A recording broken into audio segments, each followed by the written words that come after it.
everybody. Welcome back to Expanding Your Horizon, podcast on business and technology. I'm your host, Rob Stoner, one of the owners of Horizon Managed Services, here with Joe Malinosky, our service delivery manager. Hey. Hey, welcome, Joe. Today's episode is going to be focused on you and I. We're just at a conference 2 weeks ago, called Write a Boom. So today's episode is going to focus on that. And without further ado, let's get into it. Sure. So, yeah, I mean, to recap at the high level, Write a Boom is a conference kind of going over cybersecurity and incident response.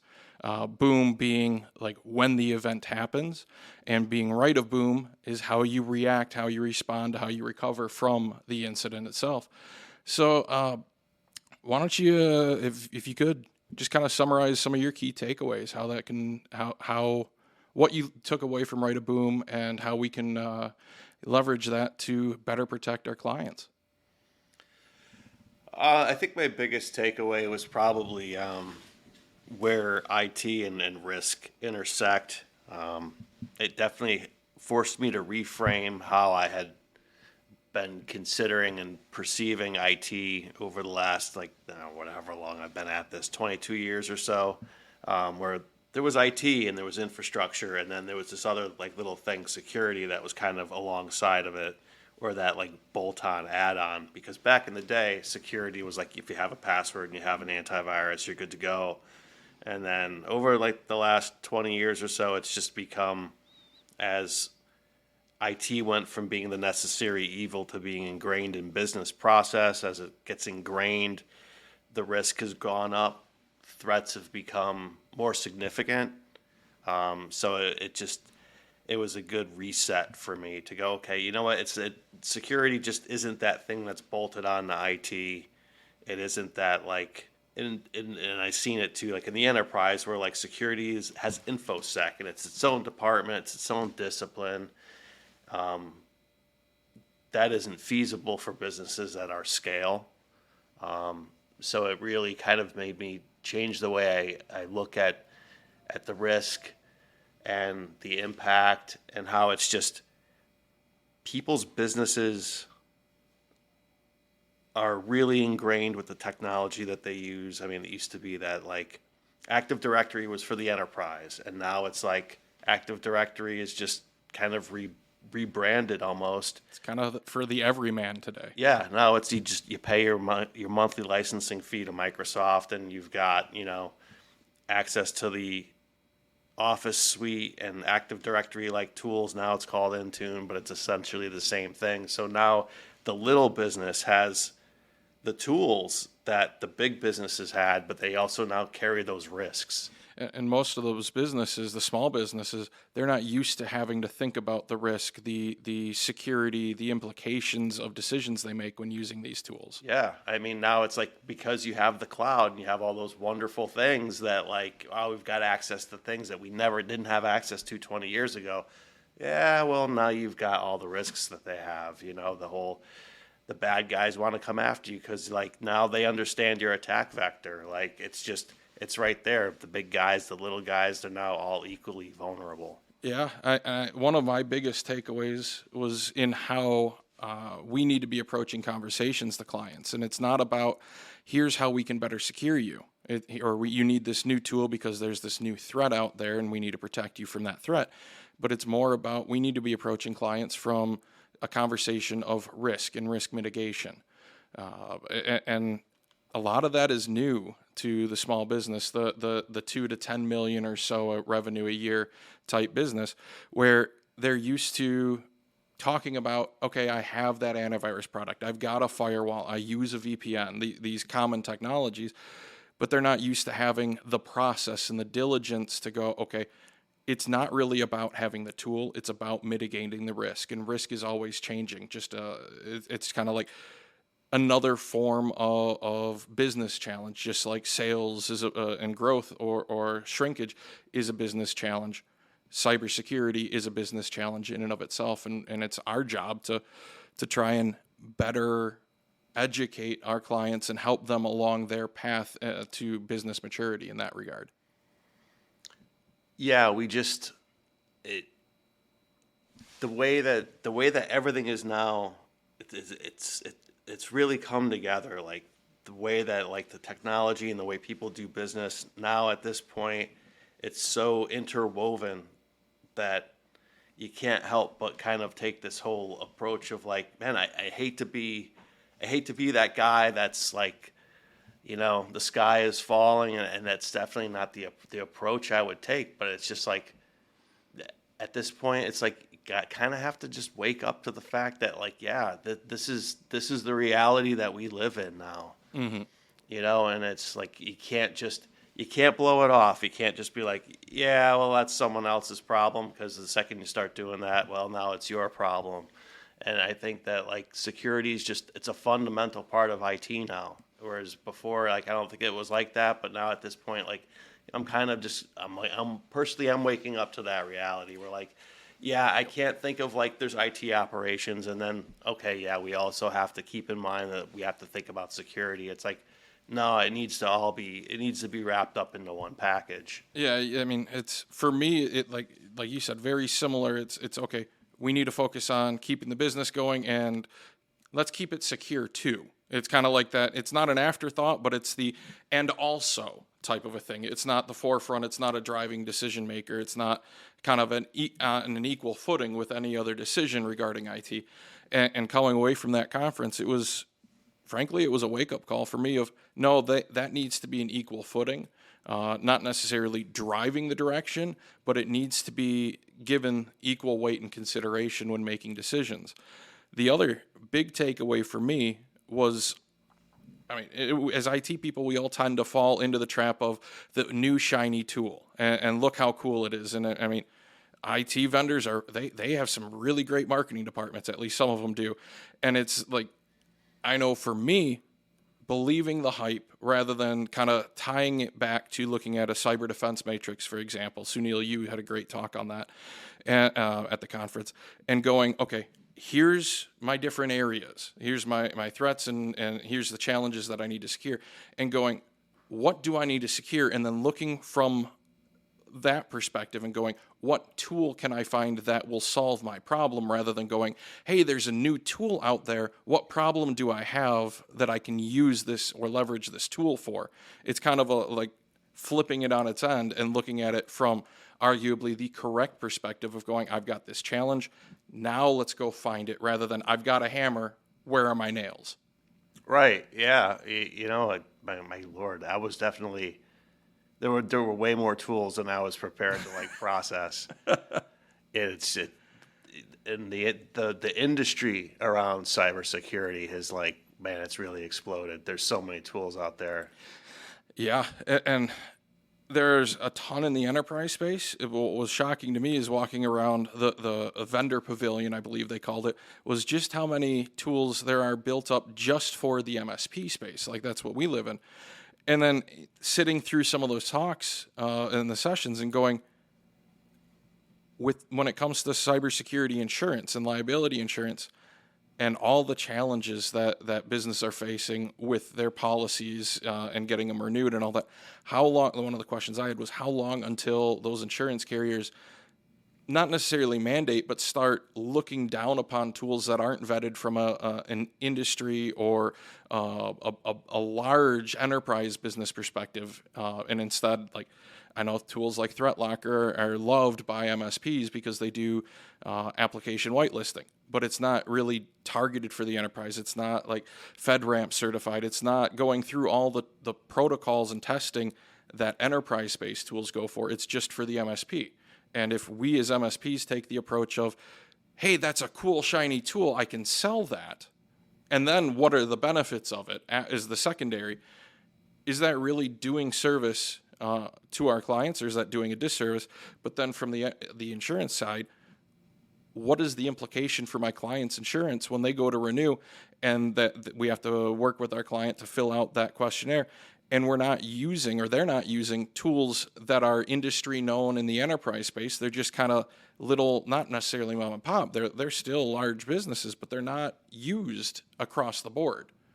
And so that was something that just kind of made me take a step back and go, we need to just kind of look back at our stack and make sure that the tools we're using to secure aren't just the ooh shiny factor, but that they're actually mapping back to the cyber defense matrix, that they're defensible for why we're using them, and that they are used industry wide. They're not just little niche tools.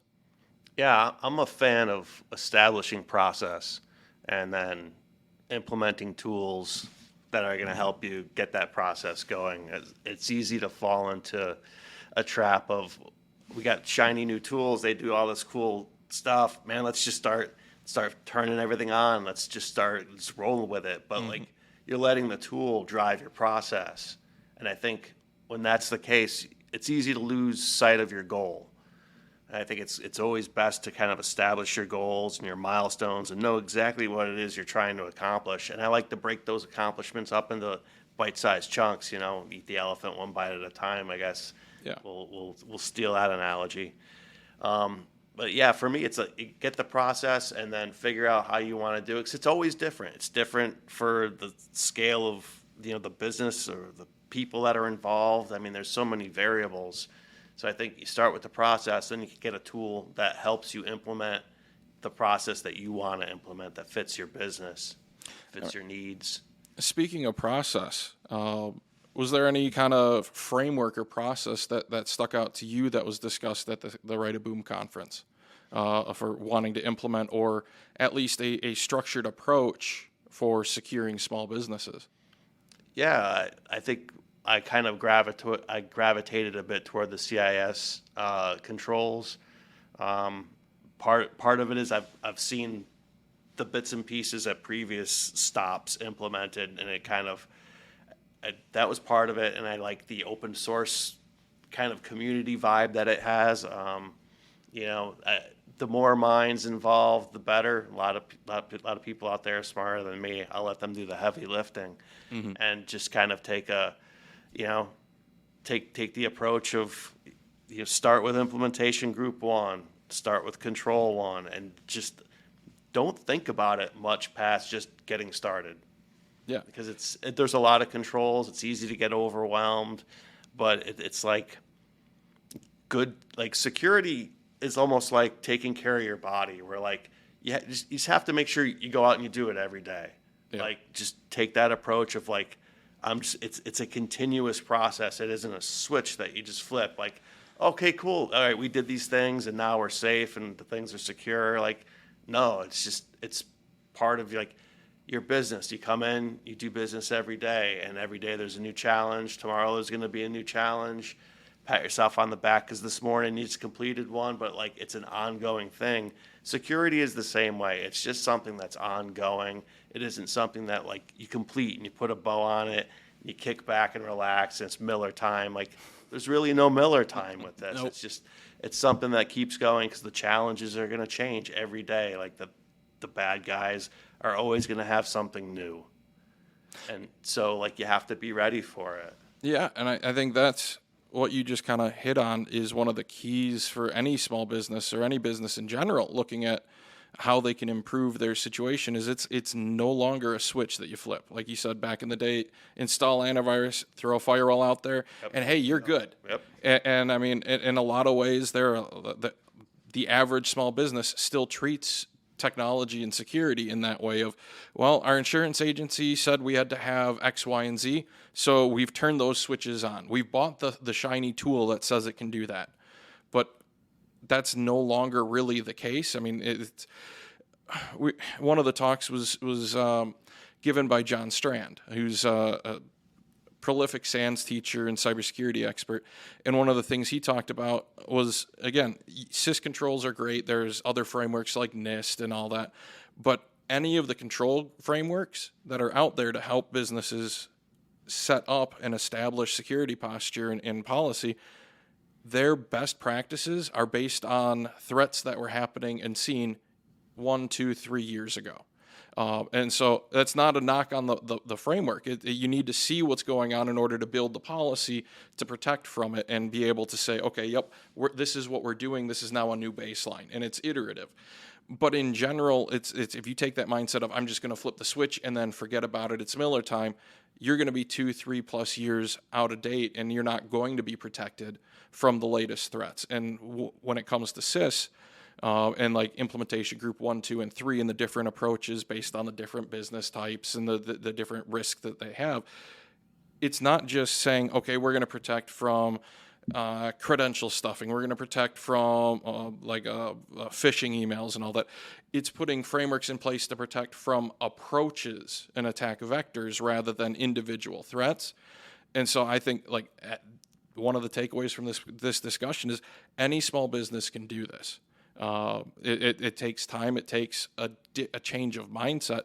But there are frameworks, frankly, there are spreadsheets where you can just go through it, asks you a bunch of questions, and it tells you kind of where you stand. And we're going through that internally for us, and we're an IT provider. We've been around this, and granted, Joe and I were at this conference, and we both kind of had this light bulb moment of, wow, we've been approaching this a little bit from the wrong direction.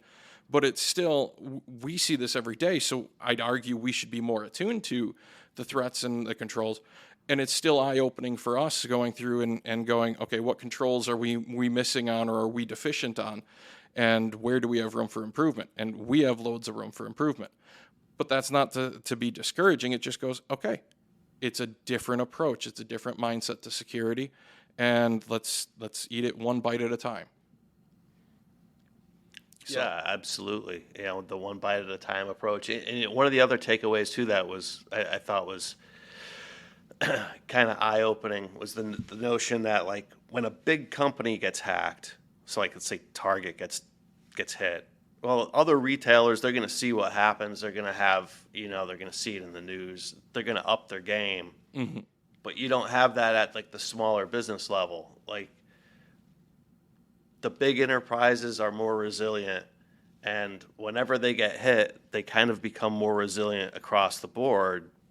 But there isn't that visibility when it's like, a local company, a smaller company, something in like the Kenosha area. They get hit. Nobody knows.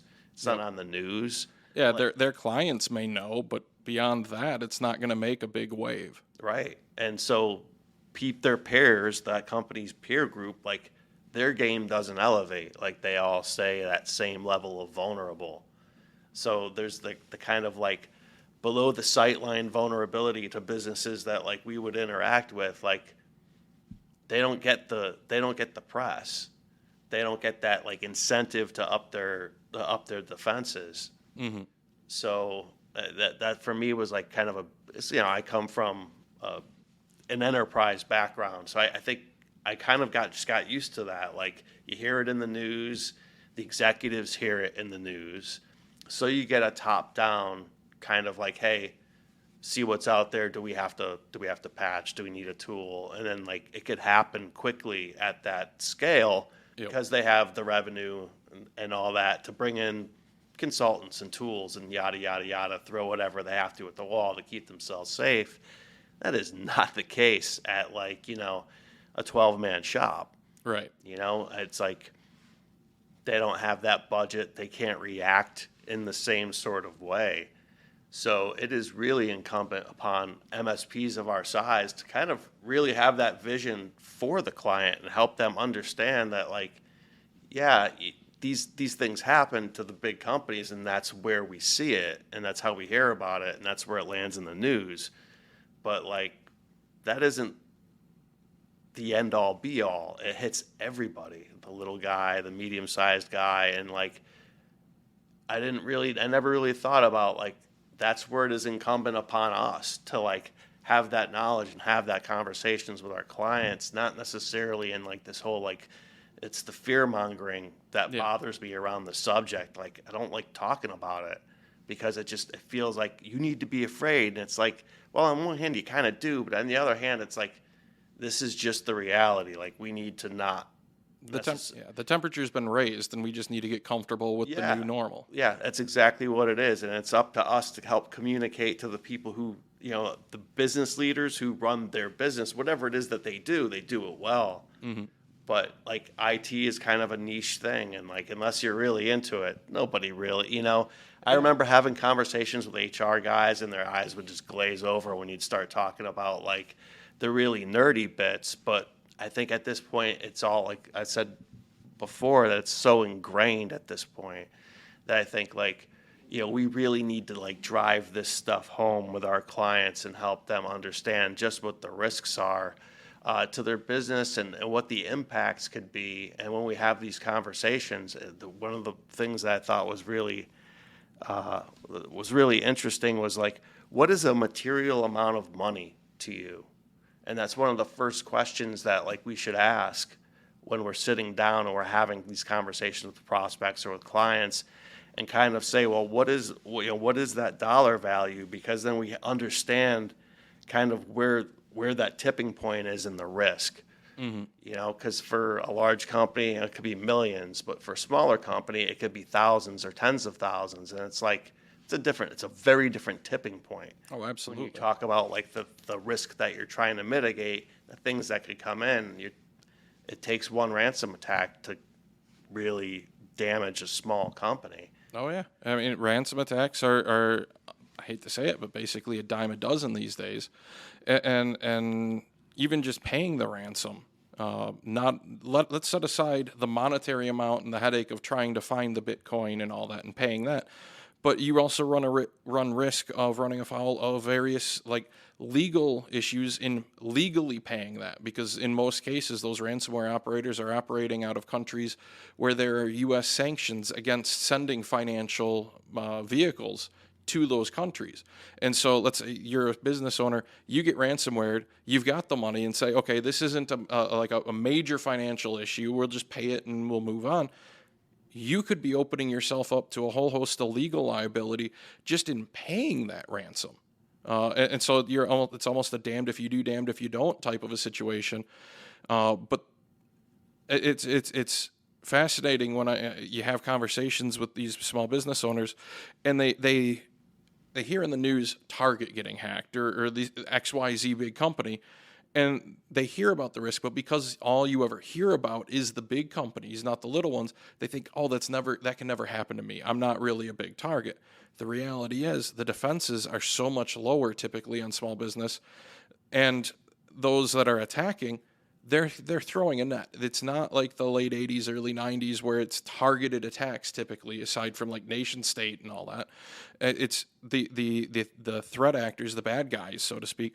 They're just casting a net as wide as they can and pulling it in and see how many fish they catch. If they were to go targeted, it would pay off a lot less than just throwing the net out there, and whoever pays, and they're like, hey, cool, good day.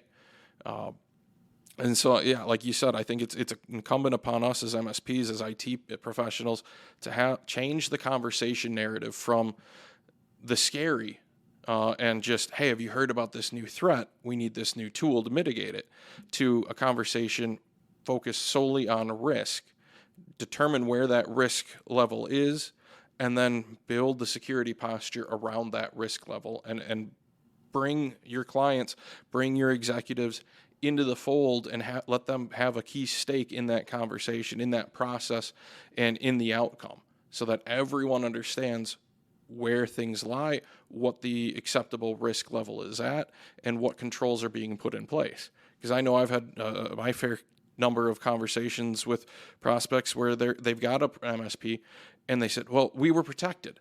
They installed the XYZ tool. We had like backups through this provider, and they still got attacked. And the reality, and they assumed because they outsourced it to an MSP that they were protected.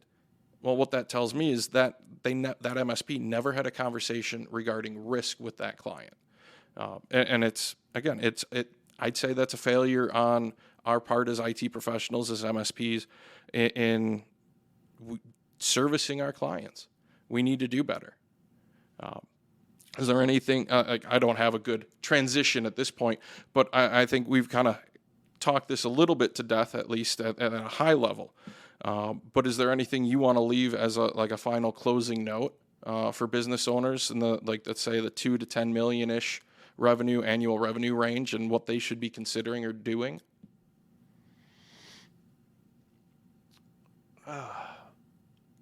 That's a very broad question, I know. It is, yeah. I think one of the things I would think poses kind of a higher amount of risk than maybe they would initially consider it is working from home and remote workers and just the spread of the workforce from like out of that centralized area into, living rooms and spare bedrooms across the across the land. It's just getting outside that boundary, getting those computers outside the firewall and kind of out into the quote air quote. You can't see it. Well, wait, we have cameras. There you can. The kind of working over VPNs and people working from maybe their work computers, maybe their personal computers or whatever, like that actually kind of there's definitely a higher degree of risk there that like I as a worker I like working from home, but when I think about it from like a business owner's perspective and just the amount of risk that kind of the farther away you get from that centralized managed location, that things kind of creep up, like, hey, someone wants to go work from a coffee shop. That sounds really great. But now like you're on a public Wi-Fi, on a shared computer, and are you making sure that are your employees locking the computer before like they go to the counter to get their, coffee refreshed or grab a scone or whatever, go to the bathroom? So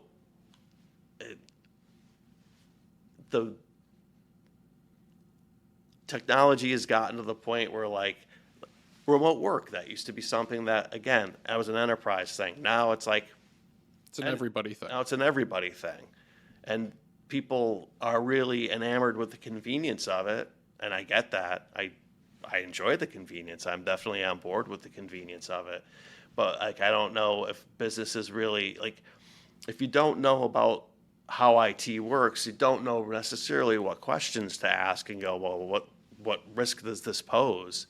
Whether it's someone grabbing the laptop and running off with it because someone's like up at the counter getting another snack, or, maybe even just like the kids going and playing on mom and dad's computer when they're not looking, like installing like random stuff from a website or whatever. And like people don't really think about that as like being an IT thing. It's just kind of like, oh, whatever. A kid hopped on the computer while I was, out of the room and installed some game that seemed innocent enough, but it wasn't, because a lot of times downloads come bundled with things that you don't want bundled with your downloads. Yep. And, it's just, it's a constant, it's something to always have in the back of your mind that like, anytime you've got endpoints kind of floating around in the world, like the risk goes up. And like, I just don't see how, unless you're an IT centric business, like the ramifications for that, like, is that something that people really think about, Yeah. I don't think they really do. We're so used to technology as a culture at this point. It's not new. It's ubiquitous. It's expected. I mean, we all have phones in our pocket that we can arguably do 80% of our jobs from. And so I don't think anyone outside of IT specialists really think about the impacts of changes like we're remote working and how that changes the threat vector, how that changes the landscape of the I'm going to call it the enterprise footprint, the business, like where business information lies, where those risks are at. And so, yeah, I think just to sum it all up, I think the biggest thing that a small business owner could do is just step back and go, how am I working? How is my team working? And have I thought through any risks that this may be posing? Or when's the last time, rather, that I kind of thought through how to properly secure our environment and our assets.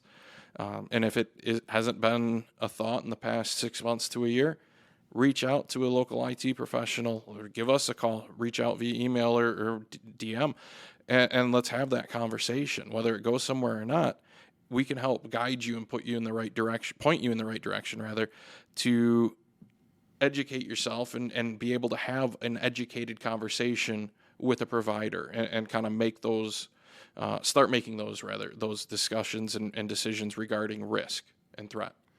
Yeah, it's kind of unfortunate, but the more convenient something is to use, the less secure it is. I mean, because there's always that core. The more secure something is, the more difficult it is to use. I mean, and just think about like your computers. If you've got password and MFA, I Yep. mean, nobody, I don't know anyone who jumps up and down about the opportunity to use MFA, but it's definitely it helps makes things secure, but it also makes it less accessible. And so you could also see it from the opposite standpoint. If you're thinking, wow, this is really super easy and convenient, and it's making my resources more accessible, you should be asking yourself, well, if it's more accessible for myself, for my employees to use, there's probably going to be a security downside that you need to give some thought to.